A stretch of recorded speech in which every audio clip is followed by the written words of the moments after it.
विधानसभा चुनाव का माहौल उफान पर है। हर उम्मीदवार कमर कस के प्रचार कर रहा है, जनता का आशीर्वाद लेकर आगे बढ़ रहे हैं। ऐसे में अगर हम बात करें दक्षिण नागपुर विधानसभा क्षेत्र की, तो यहाँ कांग्रेस के उम्मीदवार गिरीश पांडव का तांडव है, ऐसा कहा जा रहा है। जिस प्रकार से गिरीश पांडव की रैली को समर्थन मिल रहा है, लोग उनकी जीत सुनिश्चित होने के दावे कर रहे हैं। गिरीश पांडव भी अपने समर्थकों के साथ दक्षिण नागपुर के हर क्षेत्र में जाकर लोगों के बीच पहुंचकर उनका आशीर्वाद ले रहे हैं और विधानसभा के चुनावी मैदान में अपनी जगह और भी ज्यादा बुलंद कर रहे हैं। आइए देखते हैं कैसा प्रतिसाद लोगों द्वारा उन्हें मिल रहा है। बनी है। ये मैंने कभी देखा नहीं, इतनी बड़ी रैली। ये विजय श्री की रैली, आज विजय श्री की रैली आज ही निकल गई, आज ही विजय हो गए गिरीश पांडव जी। जनता कैसी चाह रही है? जनता का इतना प्रेम मिल रहा है, अभाव जनता बहुत हाथ फूल से आज ही स्वागत कर रही है। आज ही विजय रैली, मेरे को आनंद ऐसी हो रहा है, मेरे को मिल रहा है तो आज ही विजय रैली है। चुनाव तो होने का ही है, वोट तो गिरने के, मगर आज ही विजय रैली है। अपार भीड़ चल रही है साथ में। ये लाड़की बहन के इनके बारे में ये लाड़की बहन का कोई मतलब नहीं है। लाड़की बहन है, ये सब चुनावी फंडा है, जुमला है। ये 15 लाख बोले थे मोदी जी ने, आज 15 लाख नहीं मिले तो महंगाई बढ़ गई, तेल बढ़ गया, पेट्रोल बढ़ गया, चावल बढ़ गए, गेहूं बढ़ गए, सब महंगाई बढ़ा दिए। अगर जीएसटी बंद करते हैं मोदी जी तो मैं तो चैलेंज करता हूँ कि ये महिलाओं को जो 1500 देने का वादा कर रहे हैं, 2100 देने का वादा कर रहे हैं, ये दे नहीं पाएंगे। ये मेरा चैलेंज है।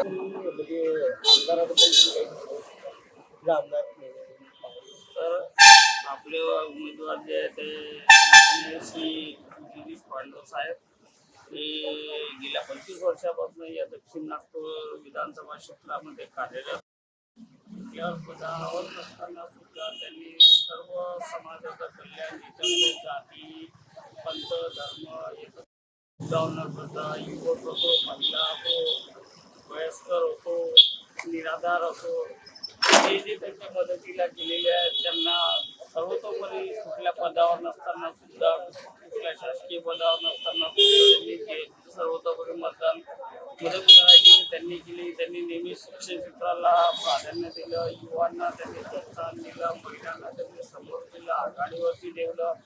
वयस्करांसाठी जेवढी त्यांच्यापर्यंत मदत होऊ शकली ते संपूर्ण मदत ते गेल्या 25 वर्षापासून करत आलेले आहेत। त्यांचे शैक्षणिक क्षेत्रामध्ये खूप मोठे योगदान आहे। तर बरेच जनता जी आहे ती त्यांच्यापासून खूप आनंदित आहे आणि त्यांना असं वाटतं आहे की आता येणाऱ्या दिवसामध्ये आमचं अजून भविष्य जे आहे ते उज्ज्वल राहणार, कारण की भाऊ एका पदावरती येणार तर अजूनही आमच्यासाठी भरपूर काय करण्याची अपेक्षा खूप लोकांना आहे आणि आम्हाला सुद्धा असं वाटतं की नाही, येत्या काळामध्ये जे आहे ते आपला दक्षिण नागपूरचा सर्वांगीण विकास अतिशय वेगाने होणार।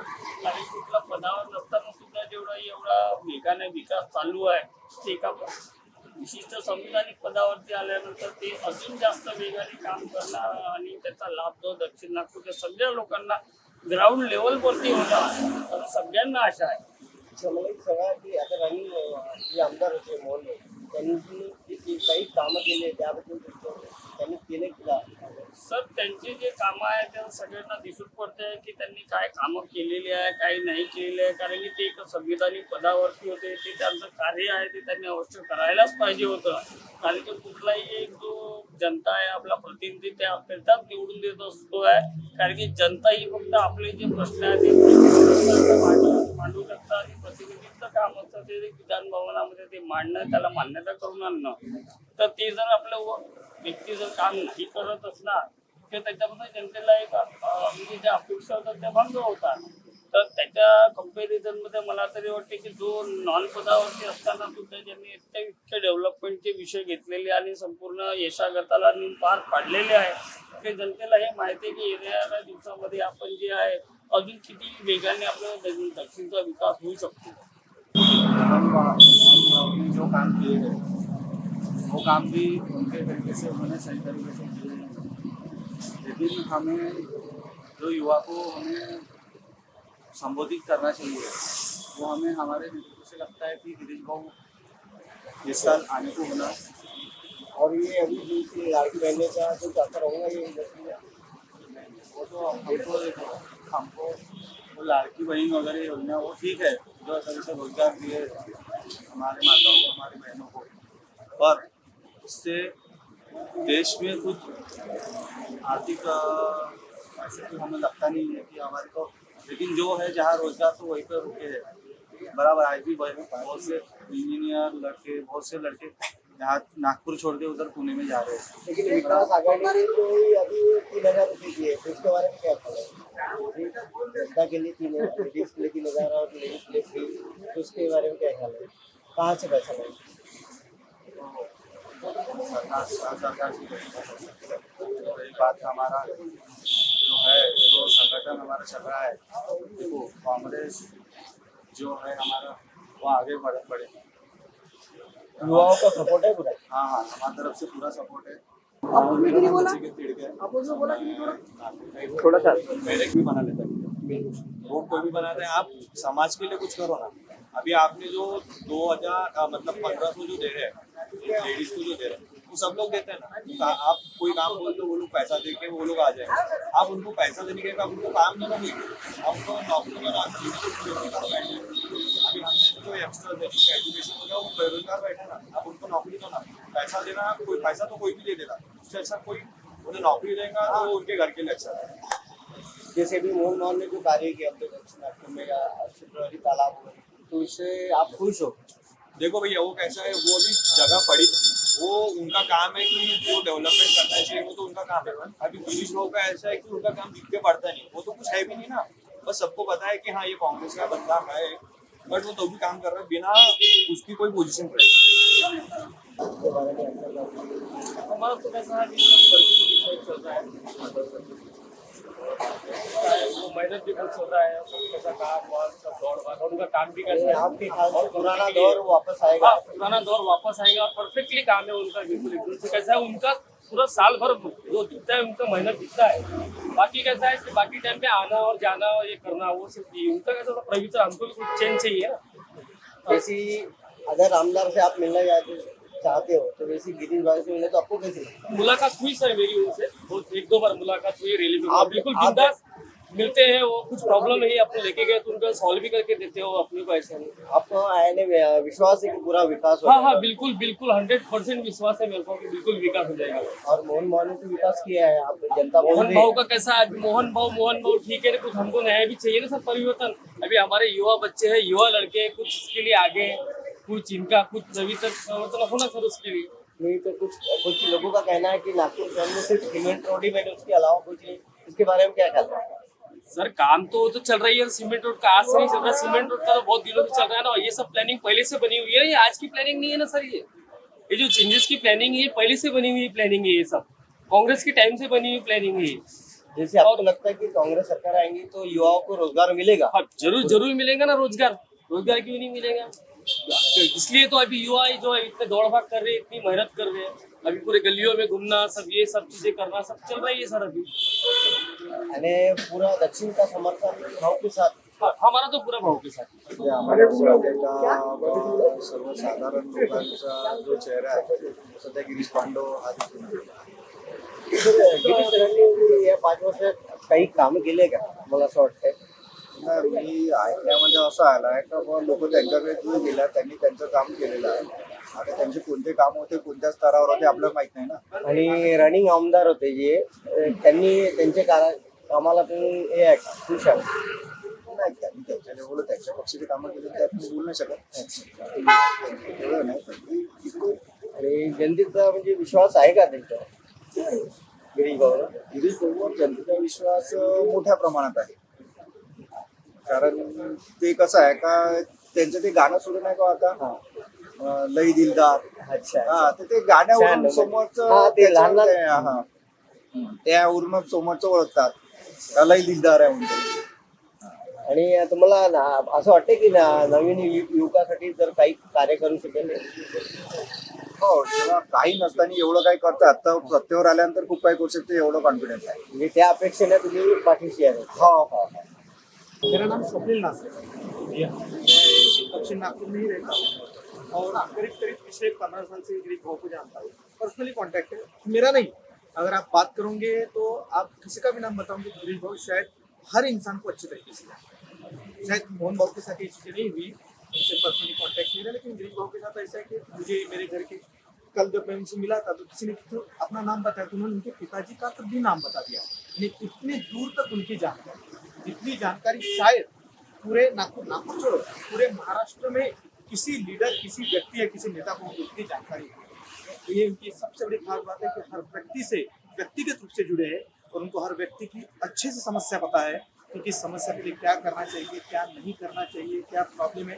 ये जानकारी शायद मैंने अपनी जिंदगी में पहली बार देखा है कि कोई लीडर अच्छी तरीके से, मैं लीडर तो कहूंगा ही नहीं उनको, मैं व्यक्ति कहूंगा, एक इंसान कहूंगा या मेरे अपने कहूंगा। जैसे अभी बताओ कि ये बीजेपी सरकार होती है, अभी अपने नागपुर की रोजगार बाहर चले गए, इसके हाँ, बारे में ये तो जानकारी है कि मिहान में भी अभी तक जो हम एक्सपेक्ट कर रहे थे कि मिहान में बहुत अच्छे प्रोजेक्ट्स आने चाहिए, बहुत अच्छे काम होने चाहिए, उस हिसाब से देखा जाए तो मिहान में वो लेवल के काम नहीं आए, लेकिन जो लेवल पे रोजगार निर्मित होनी चाहिए वो काम बाहर टाटा का कुछ प्रोजेक्ट था वो बाहर गया। वो मैक्सिमम प्रोजेक्ट जो है, जो यानी हम कहेंगे अगर कैटेगरी डालेंगे तो लो लेवल के प्रोजेक्ट जो है वो यहाँ रुक गए, जिसमें बहुत ज्यादा रोजगार नहीं है, बहुत ज्यादा कुछ नहीं है, लेकिन जो अच्छे लेवल के प्रोजेक्ट है वो सब बाहर निकल गए, जिनसे नागपुर के लोगों को बहुत ज्यादा अपेक्षा थी। नागपुर के आसपास के लोगों को इतनी अपेक्षा थी कि सारी चीजें यही होगी, उनको यही जॉब मिलेगा, उनको बाहर जाने की जरूरत नहीं गिरेंगी और अपने ही देश में, अपने शहर में अच्छे तरीके से रहेंगे। एक बहुत बड़ा प्रॉब्लम था।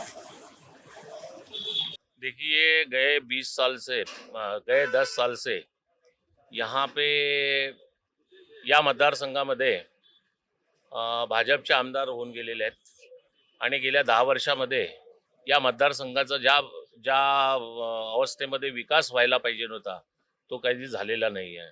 मागच्या 5 वर्षामध्ये तर अजूनच विकासाचा या ठिकाणी भकास झालेला आहे। या दक्षिण नागपूरमध्ये अनेक प्रश्न प्रलंबित आहे, मग तो सक्करदरा तलाव सौंदर्यीकरण असो, कामगार कल्याणचा प्रश्न असो, आणि आता एक नवीनच म्हणजे गेल्या पावसाळ्यामध्ये या जम्बूद्वीप नाल्यासाठी आम्ही लोकांनी जे 13,51,00,000 लक्ष रुपये या ठिकाणी जम्बूद्वीप नाल्याचं बांधकाम करायसाठी आणलेलं आहे, तर त्या नाल्यामध्ये कॉन्ट्रॅक्टर कोण होता, काय होतं, आणि इथल्या स्थानिक आमदारांच्या संगनमताने तो अर्धवट नाला सोडून दिल्या गेला आणि या पावसाळ्यामध्ये अक्षरशः या परिसरातील अंबिका नगर असो, सच्चिदानंद नगर असो, बोडके लेआउट असो, महालक्ष्मी नगर असो, लाडीकर लेआउट असो, शिर्डी नगर पर्यंत आणि खालच्या भागामध्ये आकाश नगर असो, मग अध्यापक नगर असो, महाकाली नगर असो, या परिसरातील लोकांच्या घरामध्ये गुडघाभर पाणी या शिरलेलं होतं।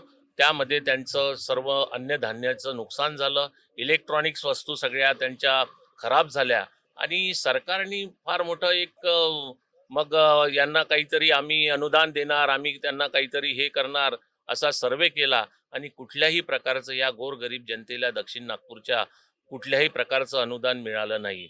म्हणून ही सरकार, ही सत्तेवर असणारी सरकार, ही फक्त घोषणाबाज सरकार आहे असं मला वाटतं।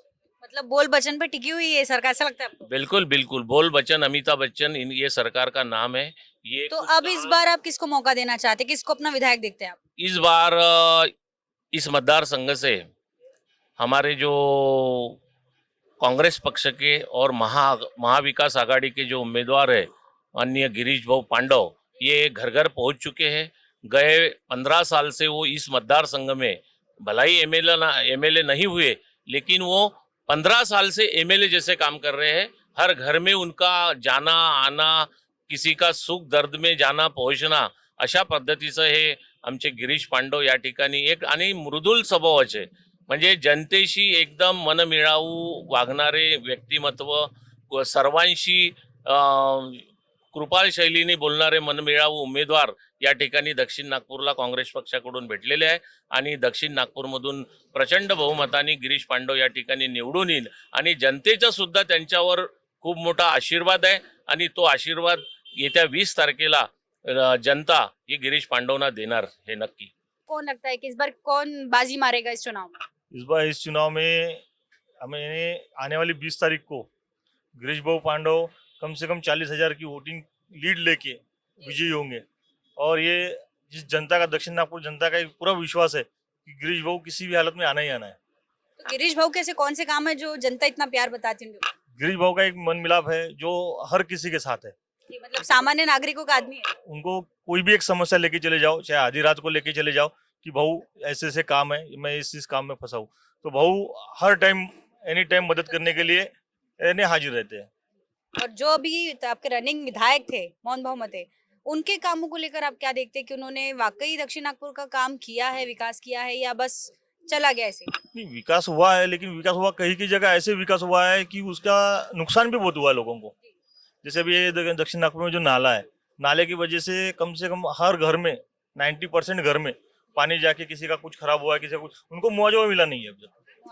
तो बस सिर्फ जायजा किया है विधायक ने, मुआवजा नहीं मिला? नहीं, जायजा हुआ है, मुआवजा नहीं मिला है। लेकिन क्या है, हर बार एक ही आदमी नहीं चाहिए, हर कभी ना कभी चेंज चाहिए, बदलाव चाहिए। तो वो बदलाव इस चुनाव में होने वाला है। तो बदलाव होने के बाद में तस्वीर दक्षिण नागपुर की बदलेगी ऐसा लगता है? बिल्कुल बने, एकदम ऐसे 90% तस्वीर बदलेगी। और ये दक्षिण नागपुर नागपुर के एक मेन इसमें सिटी में एक ये हो जाएगा ना, आइडल क्षेत्र बनेगा, आइडल सिटी बनेगा।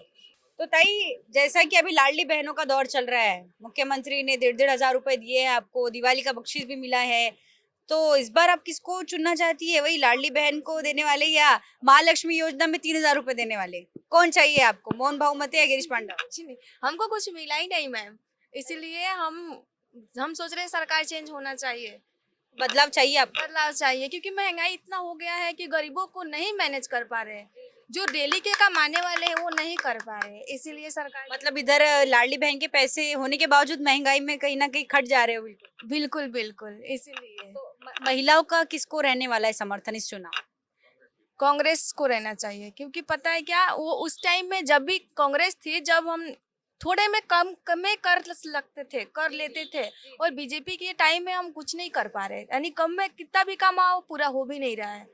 ऐसे हर चीज पे महंगाई, भाजी से लेके हर एक चीज पे, जो चावल हम 20-30 रुपए में खाते थे आज 60-70 रुपए के ऊपर हो गया। मतलब जो जरूरत की चीजें, बुनियादी सुविधाएं, वही महंगी हो गई है, बहुत ही महंगी हो गई, इसलिए महंगाई जितना हो गया, ये नोटबंदी हुआ, उससे प्रॉब्लम, हम गरीब कहाँ जाएंगे, कैसे जिएंगे? जो थोड़ा बहुत पैसे था वो भी गया, दुख बीमारी हो गई, कहीं हॉस्पिटल में भी जाओ वहाँ पे भी बरोबर नहीं हो पाता। दक्षिण नागपुर में फिर अस्पतालों की भी सुविधाएं नहीं है, गवर्नमेंट हॉस्पिटल, इसीलिए सरकार चेंज होनी चाहिए, कांग्रेस को आनी चाहिए। तो विधायक यहाँ की किसको देखते हैं आप, गिरीश भाऊ पांडे या मोहन मते? गिरीश भाऊ पांडे। क्या बताना चाहेंगे सर, क्या लग रहा है इस विधानसभा चुनाव, क्या माहौल है दक्षिण नागपुर का? हमारे दक्षिण नागपुर में अभी चुनाव का माहौल जो है कांग्रेस का ज्यादा है, और हमारे यहाँ पर जो रनिंग नेता थे उन्होंने पूरा भ्रष्टाचार का काम किया है, और हमारे यहाँ पर कोई ऐसे पब्लिक के हिसाब से कोई काम नहीं हुआ है। इसलिए अभी हमको हमारे जो नेता जो है, हमारी जो यंग पीढ़ी है, वो सिर्फ कांग्रेस यानी गिरीश भाऊ पांडव, बस हम उन्हीं को चाहते हैं। तो मोहन मते क्यों नहीं और गिरीश पांडव क्यों? वो गुंडा राज है, वो नहीं चाहिए हमको। हमारा काम वाला नेता वर्कर जो है गिरीश भाऊ, वही हमको चाहिए। तो काम गिरीश भाऊ का ज्यादा लगता है आपको? गिरीश भाऊ हर दुख सुख में वो दौड़ते हैं। इस दिवाली आपके घर बढ़ेगी रौनक, हर कोना सजेगा गजानन फर्नीचर एंड इलेक्ट्रॉनिक्स के साथ। ये है नागपुर शहर का सबसे चर्चित शोरूम, जहां आपको मिलेगा सोफा, बेड और सभी होम फर्निशिंग आइटम्स किफायती दाम में। गजानन फर्नीचर लाया है दिवाली के मौके पर बम्पर ऑफर, जहां आपको मिल सकता है अप टू 30% ऑफ, और इस Diwali labour and transport charges भी बिल्कुल फ्री, फाइनेंस भी अवेलेबल। तो देर किस बात की, आज ही विजिट कीजिए गजानन फर्नीचर एंड इलेक्ट्रॉनिक्स। इनका पता है प्लॉट नंबर 172, टिकले भवन, Vaishali Nagar, Kamal Chowk, opposite Mahatma police school, Nagpur.